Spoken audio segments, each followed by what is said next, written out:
رب العالمين والصلاة والسلام على سيد الأنبياء والمرسلين محمد وعلى آله وصحبه أجمعين ومن تبعهم بإحسان إلى يوم الدين. أما بعد فأعوذ بالله من الشيطان الرجيم. بسم الله الرحمن الرحيم. ربنا وابعث فيهم رسولا منهم يتلو عليهم آياته ويزكيهم ويعلمهم الكتاب والحكمة. صدق الله العظيم. وقال النبي صلى الله عليه وسلم يا أبا سفيان جئتكم بكرامة الدنيا والآخرة او كما قال صلی اللہ علیہ وسلم. محترم بزرگوں اور عزیز ساتھیوں، اللہ تعالیٰ شانوں کا بے پناہ فضل و کرم اس کا احسان ہے. اس نے ہم تمام کو اس دین کی بات کہنے اور سننے کے لیے جمع فرمایا. دوستو بزرگوں، قرآن کریم کی جو آیت کریمہ تلاوت کی گئی ہے، اللہ تعالیٰ نے ایمان کے مقصد کو انبیاء علیہ السلام کو کس لیے بھیجا جاتا ہے، کس لیے لوگوں کے بیچ میں بھیجنا ضروری ہے، انبیاء علیہ السلام کا کام کیا ہے، آخر کیوں ضرورت پڑی ہے، جبکہ کائنات کی ہر چیز رب ذوالجلال کی گواہی دے رہی ہے کہ اس کے پیچھے کوئی طاقت ہے جس کا نام اللہ رب العزت والجلال ہے. دنیا کی کوئی طاقت اس پر کنٹرول نہیں رکھ سکتی ہے. کوئی یوں چاہے میں آج ہوا کو اس طرف سے نہیں اس طرف سے میں لے کر آنا چاہتا ہوں، آج سورج کو ادھر سے نہیں میں ادھر سے نکالنا چاہتا ہوں. یہ کسی انسانی قوت کا کام نہیں ہے، بلکہ یہ رب ذوالجلال کا کام ہے جس نے اس ساری کائنات کو عدم سے وجود بخشا ہے، اس ساری کائنات کو بنایا ہے. اور یہ ہمارے ذہن و دماغ میں ہے کہ اللہ تعالیٰ نے یہ دنیا بنائی ہے اور بس یہی اول اور آخر ہے. حقیقت میں ایسا نہیں ہے، بلکہ اس کے علاوہ اور بے شمار زمینیں ہیں اور جگہوں پر بھی ہیں جہاں انسانی زندگی کا رہنا ناممکن ہے، لوگوں کا رہنا ناممکن ہے. اس کے علاوہ اور بھی بہت ساری جگہیں ہیں، لیکن اللہ تعالیٰ نے اس زمین کو انسانوں کے رہنے کے لیے ہموار بنایا پہلے، اس کے بعد حضرت آدم علیہ السلام کو یہاں پر بھیجا ہے. اگر اس کے علاوہ یعنی اس زمین کے علاوہ کوئی اور جگہ ایسی ہوتی جہاں پر انسانی زندگی کامیاب ہو جاتی، وہاں پر لوگوں کا رہنا ممکن ہو جاتا، تو رب ذوالجلال ضرور بھی ضرور اس زمین کے علاوہ اور جو زمینیں ہیں اور جو جگہیں ہیں اور جو اللہ تعالیٰ کی بے شمار جگہ ہے ان جگہوں پر ضرور بھی ضرور رب ذوالجلال وہاں پر بھیجتا لوگوں کو. لیکن اللہ تعالیٰ نے ان جگہوں کو انسانی زندگی کے لیے چونکہ وہ چیز نہیں ہے، اس لیے اللہ تعالیٰ نے آدم علیہ السلام کو ان تمام جگہوں کو چھوڑ کر کے رب ذوالجلال نے اس زمین کو جو ہے منتخب فرمایا آدم علیہ السلام کو بھیجنے کے لیے. اور اس کے بعد انبیاء علیہ السلام کا ایک لامتناہی سلسلہ جاری فرمایا کہ ایسا نہ ہو کہ انسانی زندگی جو ہے یہاں سے شروع ہو رہی ہے اور لوگ یہاں پر رہ کر کے یہاں کے لوگوں کو دیکھ کر کے اور اسی طریقے سے یہاں کی نعمتوں کو دیکھ کر کے ایسا نہ ہو کہ متاثر ہو کر کے غفلت میں جا کر کے یہ لوگ یہیں پر سمجھنے لگے یہی ہمارا اول اور یہی ہمارا آخر ہے. ایسا نہیں ہے، بلکہ رب ذوالجلال نے ہمیں یہاں پر جو بھیجا ہے ایک کچھ مختصر سی زندگی ہمیں عطا فرمائی ہے اور آگے یہ فرمایا یہ تمہیں جو زندگی دی گئی ہے یہ تمہیں کسی جگہ پر جانے کی تیاری کے لیے یہاں پر بھیجا گیا ہے. یہ انسان دنیا میں ہمیشہ کے لیے نہ آیا ہے اور نہ آئندہ کبھی ہمیشہ کے لیے آئے گا، بلکہ یہاں پر اگلی زندگی کی تیاری کے لیے اللہ تعالیٰ نے ہمیں یہاں پر بھیجا ہے. کہاں جانا ہے؟ اسے آخرت میں جانا ہے اور اس کے بعد اس کا فیصلہ ہونا ہے کہ اسے اس کے جو ہے اچھے اعمال کر کے آیا ہے اس کے مطابق اس کا فیصلہ ہوگا اور برے اعمال کر کے آیا ہے تو اس کے مطابق اس کا فیصلہ ہوگا. تو اس لیے انبیاء علیہ السلام کی ضرورت پڑی ہے کہ یہاں کے معاشرے میں رہ کر کے، یہاں کے سماج میں رہ کر، یہاں کے کاروبار میں رہ کر کے اور اسی طریقے سے انسانی ضرورتوں میں رہ کر کے یہ انہی چیزوں کو اپنا جو ہے ساری چیزوں کو مقصد سمجھنے لگے گا تو پھر کیا ہوگا؟ اس سے آگے کی زندگی کی تیاری کا مقصد اسے کون سمجھائے گا؟ اللہ تعالیٰ نے انبیاء علیہ السلام کا انتظام فرمایا کہ ایسا نہ ہو، اور انبیاء علیہ السلام کو بھی ہمارے لوگوں میں سے ہی بھیجا گیا کہ اگر انبیاء علیہ السلام یہ فرشتے ہو کر کے ہمارے درمیان میں رہتے تو انسان ضرور یہ کہہ سکتا تھا کہ یہ تو فرشتے ہیں، یہ سارے اعمال کر سکتے ہیں اور اسی طریقے سے یہ ساری پابندیاں کر سکتے ہیں، اطاعت کر سکتے ہیں۔ ہم انسان ہیں، ہم ان ساری چیزوں کو، ان ساری پابندیوں کو، اطاعت کو، فرمانبرداری کو نہیں کر سکتے۔ اس لیے رب ذوالجلال جو ہے انبیاء علیہ السلام کو جو بھیجا ہے وہ انسانوں میں سے ہی بھیجا ہے۔ جس طریقے سے انسانوں کی تمام ضرورتیں ہر ایک کے ساتھ لگی ہوئی ہیں، اسی طریقے سے یہی ساری ضرورتیں حضرات انبیاء علیہ السلام کے ساتھ بھی لگے رہتی تھی۔ حالانکہ اس وقت میں کسی نبی کے جو اس وقت میں ان کی قوم تھی، وہ ان کے یہ کیسے نبی ہیں، ہمارے ساتھ بازاروں میں رہتے ہیں، کھاتے پیتے ہیں، یہ بھی ساری ضرورتیں پوری کرتے ہیں، اور اللہ تعالیٰ نے انہیں جو ہے نبی بنا کر کے بھیجا ہے۔ ارے یہ ضروری ہے کہ ہمارے درمیان میں کسی بات کا بتانے والا اور کسی مقصد کو سمجھانے والا وہ ہم میں سے ہو، جو ہمیں ان ساری پابندیاں کر کے بھی دکھائے اور وہ ساری ضرورتیں پورا کر کے دکھائے۔ آدم علیہ السلام سے لے کر کے تمام انبیاء علیہ السلام آئے، ہر ایک نے ان ساری ضرورتوں میں رہ کر کے، سماج میں رہ کر، معاشرے میں رہ کر، کھانے پینے کی ساری ضرورتیں، ان تمام ضرورتوں کو پورا کرتے کرتے رب ذوالجلال کی وحدانیت کو ہمیں سمجھایا ہے، اور اپنے اپنے وقت میں جن لوگوں نے اپنے وقت کے نبی کی باتوں کو مانا ہے، رب ذوالجلال نے انہیں دنیا اور آخرت میں کامیاب کر کے دکھایا۔ ایک کامیاب زندگی کسے کہا جاتا ہے؟ اللہ اور اس کے رسول صلی اللہ علیہ وسلم کی فرما برداری اور اطاعت کسے کہا جاتا ہے؟ کہ جن لوگوں نے اس کی فرما برداری کی، اطاعت کر کے دکھا گئے اور اپنی زندگی ویسی گزار کر کے گئے جیسا رب ذوالجلال کا فرمان ہے، تو رب ذوالجلال نے انہیں ناکام نہیں کیا، انہیں خالی ہاتھ واپس نہیں بھیجا، اور اسی طریقے سے انہیں خسارے اور نقصان میں نہیں ڈالا، بلکہ دنیا کے تمام لوگوں کو دکھا دیا کہ کامیاب اسے کہا جاتا ہے اور کامیاب زندگی اسے کہا جاتا ہے، اور دوسروں اللہ اور اس کے رسول صلی اللہ علیہ وسلم کی رضامندی اسے کہا جاتا ہے۔ انبیاء علیہ السلام کا کام کیا ہوتا تھا؟ انبیاء علیہ السلام کا کام یہ ہوتا ہے یتلو علیہم آیاتی، سب سے پہلے اللہ رب العزت والجلال کی نشانیوں کو دکھانا۔ یہی ساری چیزیں جو ہمارے درمیان روز صبح ہم ساری چیزوں کو دیکھتے ہیں اور اس سے لطف اندوز ہوتے ہیں، اس سے فائدہ اٹھاتے ہیں، لیکن کبھی ہم ان چیزوں میں غور نہیں کرتے کہ اس کے پیچھے کوئی طاقت لگی ہوئی ہے، کوئی ذات ہے جس کا اس کے اوپر پورا کنٹرول ہے۔ یہ سورج روز صبح میں ہمارے لیے نکلتا ہے اور شام کو غروب ہو جاتا ہے، کبھی ہم نے اس سے دیکھا کہ لہر حاضر ہو گیا ہوا ہے، اور ساری کائنات، ساری دنیا کا ایک ہی سورج ہے،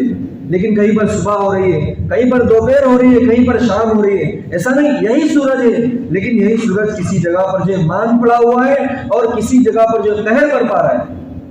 اور کسی جگہ پر بارش کا موسم بنا ہوا ہے۔ یہ طاقت کس نے دی ہے؟ یہ رب ذوالجلال کا حکم ہے کہ وہ ایک دنیا کا کوئی سائنٹسٹ آج تک یہ نہیں کہہ پایا ہے کہ فلاں جگہ کا سورج الگ ہے اور اس جگہ کا سورج الگ ہے، اس لیے فلاں جگہ پر جو رات ہو رہی ہے اور وہاں پر جو غروب ہو چکا ہے اور یہاں پر جو طلوع ہو رہا ہے یہاں کا الگ ہے۔ ایسا نہیں ہے، بلکہ تمام کائنات کا ایک ہی سورج رب ذوالجلال نے بنایا ہے، اور رب ذوالجلال کی نشانی اور دیکھنے والوں کے لیے اور عبرت جو ہے پکڑنے والوں کے لیے سب سے بہترین اعلیٰ قسم کی جو ہے نشانی ہے۔ انبیاء علیہ السلام کا کام یہ ہوتا تھا کہ ان ساری چیزوں کو دکھاوے اور لوگوں کو بتائے کہ اس کے پیچھے جو ہے ایک رب ذوالجلال کا کنٹرول ہے اور اسی کے حکم کے اوپر یہ ساری چیزیں چلتی ہیں۔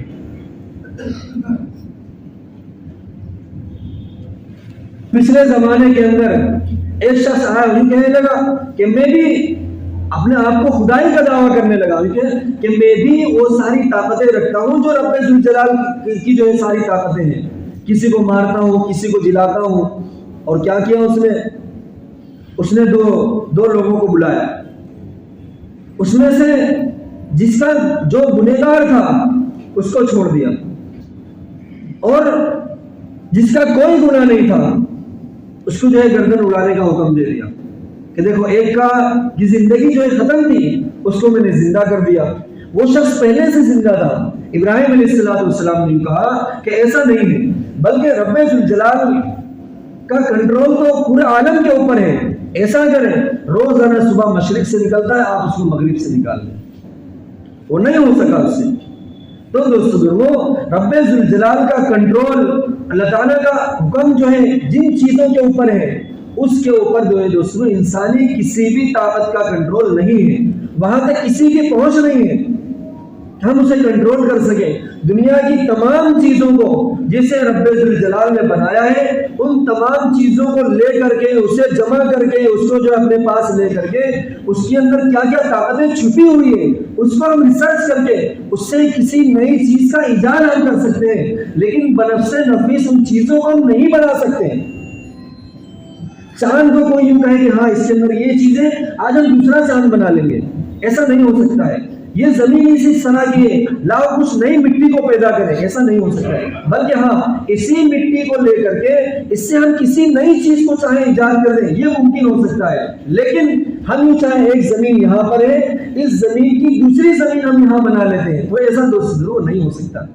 یہاں یہ پانی ہے, ایک سمندر یہاں پر ہے, اس پانی کو ہم سوچ کر کے سمجھ کر کے اس کے اندر پڑھ لکھ کر کے ہم سوچے اسی طرح کا دوسرا پانی ہم پیدا کر لیں, نہیں ہو سکتا. بلکہ ہاں اس پانی کو استعمال کر کے اس کی کوئی نئی چیز ہم پیدا کر سکتے ہیں, جیسے بجلیوں کو بنایا جا رہا ہے اور ساری چیزوں کو بنایا. کیسے ان پانی کو جو ہے استعمال کر کے اس کے اندر کیا کیا طاقتیں چھپی ہوئی ہیں, اللہ تعالیٰ نے کن کن چیزوں کو اس کے اندر رکھا ہے, اس سے ہم ساری چیزوں کو بنا سکتے ہیں. لیکن بنفس نفیس اس پانی کو ہم نہیں بنا سکتے.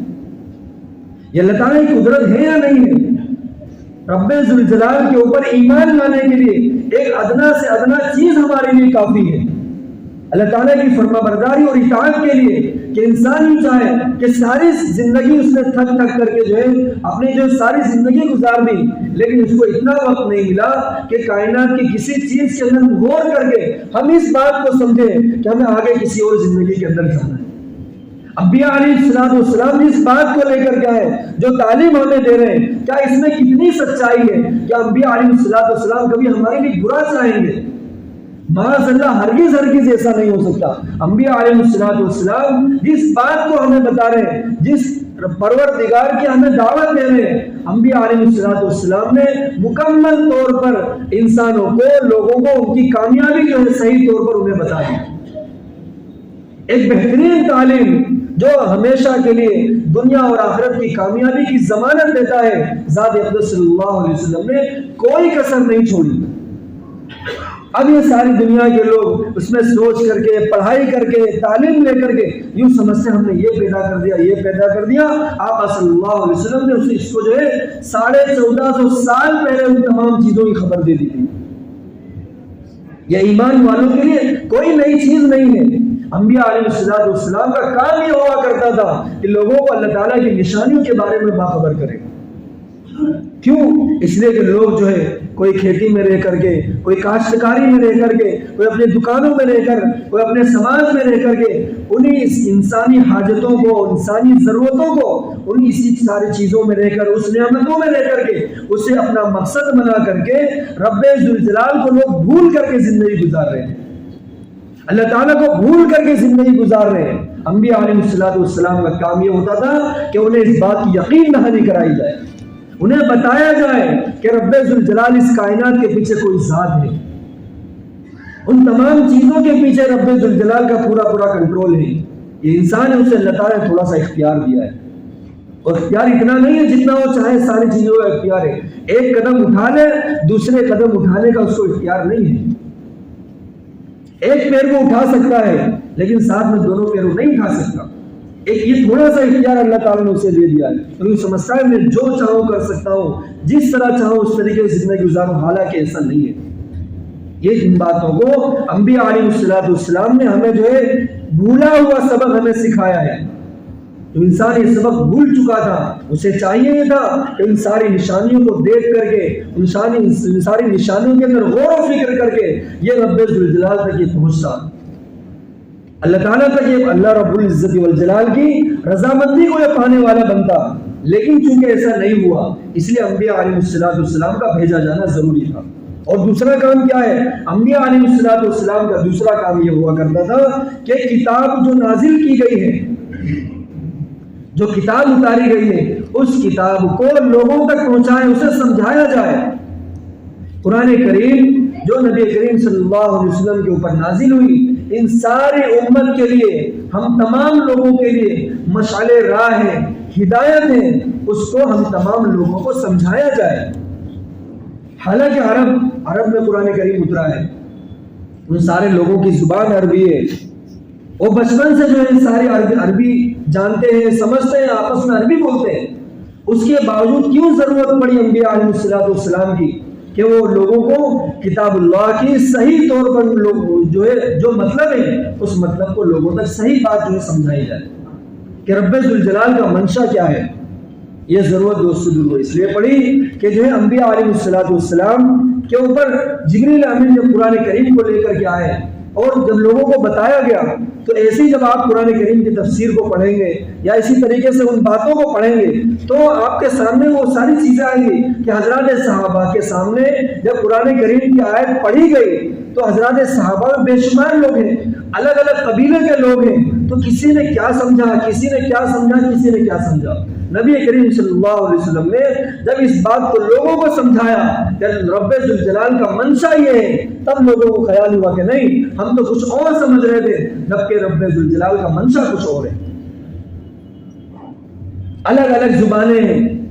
اور الگ الگ قبائل ہیں، اور کسی چیز کا معنی کسی جگہ پر کچھ اور ہے، اور کسی چیز کا معنی کسی جگہ پر کچھ اور کسی چیز کا معنی کسی جگہ پر کچھ اور ہے۔ اس لیے انبیاء علیہ السلام کی ضرورت پڑی کہ اگر کتاب کو نازل کر کے لوگوں کے درمیان میں بانٹ دیا جاتا کہ یہ ہے کتاب، اس کے اوپر عمل کرنا ہے، تو یہ دشوار ہو جاتا، مشکل ہو جاتا ہے۔ اس لیے نبی کریم صلی اللہ علیہ وسلم کو مبعوث فرما کر کے سب سے پہلے جو ان کے ایمانی قوت کو جو ہے مضبوط کیا گیا کہ مکہ مکرمہ کے اندر مسلسل 13 سال ایسے گزرے ہیں کہ آپ قرآن کریم کو جب پڑھیں گے تو اس میں یہ 13 سال کے اندر قرآن کریم کا جو بھی حصہ جو ہے اترا ہے، قرآن کریم کا جو بھی حصہ اترا ہے اس میں احکام کم ہیں اور ایمانی چیزیں زیادہ ہیں۔ یا ایوہ الناس کہہ کر کے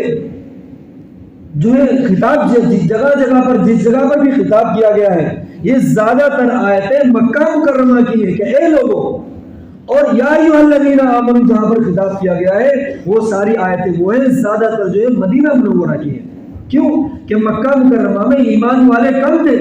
اور معدود چند حقیقی افراد جو مکہ مکرمہ میں ایمان لائے تھے، اور رب ذوالجلال نے وہاں پر جو خطاب فرمایا ہے یا ایھا الناس، اے لوگوں ایمان لاؤ، اے لوگوں اس طرح سے جو ہے عمل کرو، اور یہ جو ہے چیزیں کہ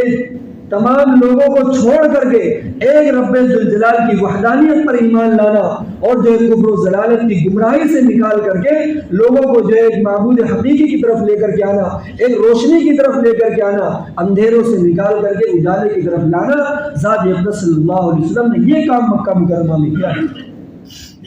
احکام نہیں تھے وہاں پر زیادہ، بلکہ ایمانی قوتیں زیادہ تھی کہ آقا صلی اللہ علیہ وسلم کے اوپر ایمان لانا اور ان باتوں پر کہ جو ہے اللہ رب العزت والجلال کے علاوہ کوئی بھی شریک نہیں ہے اس کا۔ حالانکہ یہ بات مکہ مکرمہ کی جب آپ تاریخ پڑھیں گے تو ایمان لانے والا جو بھی شخص جو ایمان لے کر کے آتا تھا اس کی پہلے دن کی ترجیح یہ ہوا کرتی تھی کہ رب ذوالجلال کے علاوہ کوئی بھی اس کا شریک نہیں ہے، اور جو بھی ایمان لائے گا اس کا حال یہی ہونے والا ہے جو تمام ایمان والوں کے ساتھ ہو رہا ہے۔ کیا ہوتا تھا؟ گرم گرم تپتی ہوئی ریت پر لٹایا جاتا تھا، اور وہاں پر جب آپ دیکھیں گے جگہ جگہ پہاڑ ہیں، اس کی بڑی بڑی چٹانیں ہیں، ان چٹانوں کو، اس گرمی کے چٹانوں کو، گرم گرم چٹان کو اس کے بدن پر رکھ دیا جاتا تھا، اس کے باوجود حضرات صحابہ ان تمام چیزوں کو برداشت کر لیا کرتے تھے کہ کچھ بھی ہو جائے اب ایمان ہاتھ سے چھوٹنے والا نہیں ہے۔ اب جس بات کا ہم نے کلمہ پڑھ لیا ہے، ذات اقدس صلی اللہ علیہ وسلم کی آواز پر جب لبیک کہا ہے، تو اب جو اسے چھوڑنے کا کوئی بھی مطلب نہیں بنتا ہے۔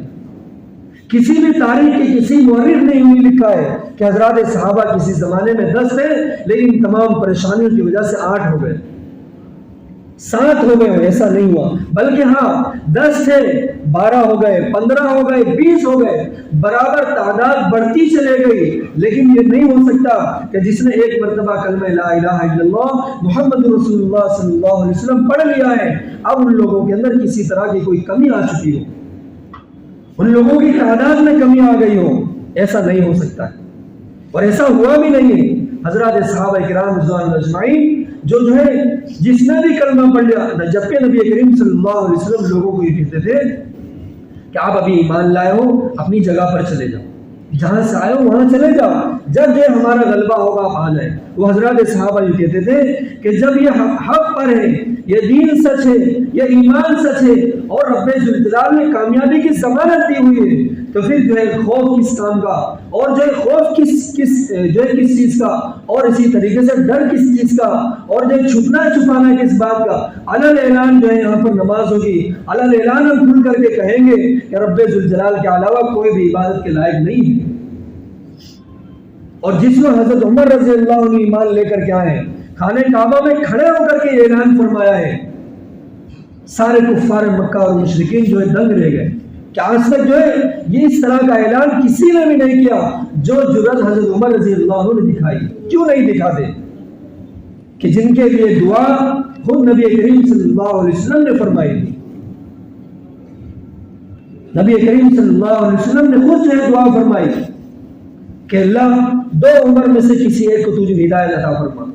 اور نبی کریم صلی اللہ علیہ وسلم کی دعا حضرت عمر رضی اللہ عنہ کے صدقے میں جو ان کے حق میں جو ہے قبول ہوئی۔ حضرت عمر رضی اللہ عنہ ایمان لائے، اور اسلام کا پھر ایسا غلبہ ہوا ہے، ایسا غلبہ ہوا ہے کہ پھر جو ہے کیا ہوا، تعداد برابر جو ہے بڑھتی چلی گئی۔ اور وہ ایمان کہ اللہ اور اس کے حضرت عمر رضی اللہ عنہ کا کہنا ہے کہ تعلمنا الایمان ثم تعلمنا القرآن، کہ ہم نے پہلے قرآن کریم کی ایمانی آیات کو سیکھا ہے، پھر اس کے بعد ہم نے قرآن کریم کی مسائلی آیات کو سیکھا ہے۔ کہ قرآن کریم تو مکہ مکرمہ میں بھی اترا ہے اور مدینہ منورہ میں بھی اترا ہے، لیکن مکہ مکرمہ کے اندر پہلے لوگوں کے ایمان کو مضبوط کیا گیا ہے۔ اب کیا ہوا، ہوتا یہ ہے کہ کوئی بھی حکم اتارنے سے پہلے، کسی بھی حکم کو اور کوئی بھی جو ہے اطاعت کو اتارنے سے پہلے اس کے مطابق لوگوں کو ہموار کیا جاتا ہے۔ کہ جیسے رمضان المبارک ایسے ہی نہیں آ جاتا، بلکہ رمضان المبارک سے پہلے رمضان کی تیاری کے لیے شعبان کا مہینہ آتا ہے کہ شعبان میں ایک روزہ رکھ لیں اور اس کے اعتبار سے اپنے آپ کو تیار کر لیں کہ آگے ایک مہینہ مسلسل جو ہے روزے کا آنے والا ہے، اور اس میں ہمیں مسلسل پورے مہینے کا روزہ رکھنا ہے جو کہ فرض ہے، کسی بھی حال کے اندر وہ معاف نہیں ہے۔ تو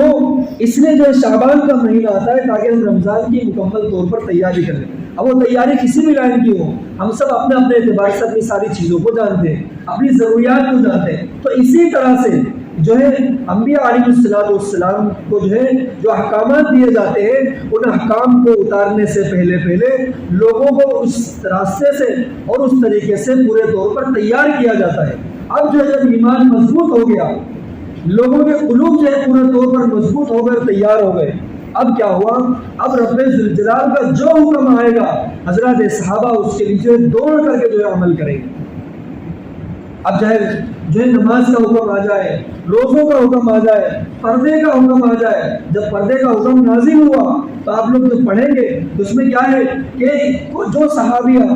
کھیت میں ہے یا کسی جگہ پر ابھی وہ گھر میں نہیں ہے، وہیں پر وہ بیٹھ گئی کہ عمل کرنے کا شوق اتنا زیادہ ہے، قلوب اتنے طور پر تیار ہو گئے کہ رب ذوالجلال کا یہ فرمان آیا، اب ہم بغیر پردے کے اپنے گھر نہیں جا سکتے،